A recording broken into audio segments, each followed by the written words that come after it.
جو کچھ کعبے کے ساتھ کیا، اس کے بعد عبد الملک بن مروان کے دور کے اندر اور بعد میں بھی اللہ تعالیٰ نے کوئی انٹروین نہیں کیا. دنیا کو اللہ نے اسباب کے ساتھ جوڑا ہے، نہ کوئی بزرگ انٹروین کر سکتے ہیں. سیدھی سی بات ہے. ان کے پلے کوئی شے ہوتی تو یہ یوٹیوب کے اوپر، فیس بک کے اوپر جو رسول اللہ کے خلاف گستاخانہ ویڈیوز اور فلمیں ہیں وہ ڈیلیٹ کروا لیتے ہیں. اسی لیے میں وہ بابا خادم رضوی صاحب کو اکثر یاد کرتا ہوں. وہ اپنی ہر ویڈیو میں لوگوں کا خون گرمایا کرتے تھے کہ امام مالک فرمانے نے امت مر جائے.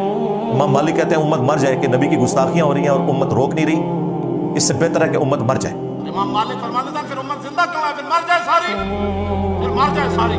پوری عالم اسلام اس وقت یا تو مر جائے، یا تو مر جائے سارا عالم اسلام، یا پھر حضور کی عزت پر پہ رہ جائے. بس دو باتوں میں سے ایک بات ہے، بس یا سارا اکٹھا ہو کے مر جائے یا پھر فرانس کو جواب دے. تو میں نے کہا تھا بابا جی رکو ذرا، صبر کرو، پہلے تیرے بابے کیوں نہ مر جائیں جو نگاہیں مارا کرتے تھے؟ کیا انہوں نے اپنے نبی کا کلمہ نہیں پڑھا ان غداروں نے؟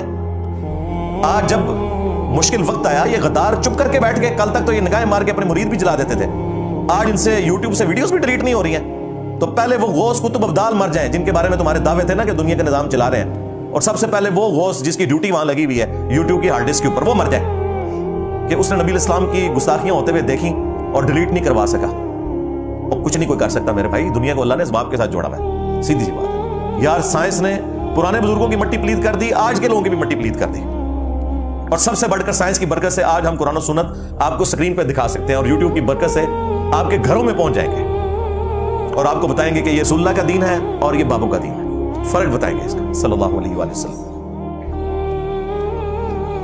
تو یہ چندوں کے اوپر سارا سلسلہ چل رہا ہے. وہ چندے جمع ہوتے ہیں، انہی چندوں میں سے کچھ آپ کے اوپر لگا دیا جاتا ہے اور کچھ وہ زیادہ تر خود ہی کھا لیتے ہیں، محکمہ اوقاف کے لوگ یا وہاں کے ملازمین، جہاں درجنوں لوگ صرف نوٹ گننے کے اوپر بیٹھے ہوئے ہوں داتا دربار پہ. میں تو جاتا رہا ہوں، مجھے تو آئیڈیا ہے. ہم لوگ تو کئی دفعہ شب جمعہ وہیں گزارا کرتے تھے، یہاں جہلم سے ریل کار پہ جایا کرتے تھے. تو وہاں جو کچھ ہو رہا ہوتا ہے وہ ہمیں پتہ ہے، سب کچھ چندوں کے اوپر چل رہا ہے. جوتیوں کے اوپر ٹوکن لگایا ہوا ہے، 60-70 روپے ایک جوڑے کا وہ لیتے ہیں، ادروائز آپ کو جوتیاں واپسی پہ سلامت نہ ملے.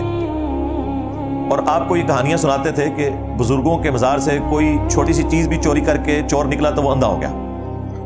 تو میرے بھائی پھر تو سارے اندھے ہو جانے چاہیے. جوتیاں تو ہمیں اوپن چھوڑنی چاہیے ان بزرگوں کے رحم و کرم کے اوپر. لیکن کوئی یہ رسک نہیں لے گا. جو وہاں گئے ہیں انہیں بھی پتا ہے کہ بزرگ کوئی جوتیوں کی حفاظت نہیں کریں گے. تو یہ داتا دربار کا حال ہے. اور جہلم اکیڈمی میں الحمدللہ 300 400 500 لوگ آتے ہیں، سب کو جوتیوں کا ٹوکن ملتا ہے لیکن 1 روپیہ چارج نہیں کیا جاتا. سب کو ناشتہ ملتا ہے، 1 روپیہ چارج نہیں کیا جاتا. ساروں کی گاڑیوں پر موٹر بائکس کے اوپر ٹوکن لگے ہوئے ہیں، 1 روپیہ چارج نہیں کیا جاتا. اب بتاؤ کہ بڑا داتا کون سا ہے؟ میرے نبی سا ہے ہی کوئی نہیں، تیرے بابے تھے شاہ ہی کوئی نہیں. یہ کہنا بنتا ہے نا. تو یہ جو آپ لوگ دھونس لگاتے ہیں نا کہ بزرگ چلا رہے ہیں، بزرگ کو نہیں چلا رہے، چندوں کے اوپر سارا سسٹم چل رہا ہے. خام خواہ آپ کو ایک زام ہو گیا. یہ اردو میں ہم لفظ بولتے ہیں زوم، ویسے لفظ عربی میں زام ہے. تو ٹھیک ہے، آپ ان ویژول تھنکنگ کے اندر اپنا وقت گزارتے رہیں، ہم آپ کو سمجھا ہی سکتے ہیں.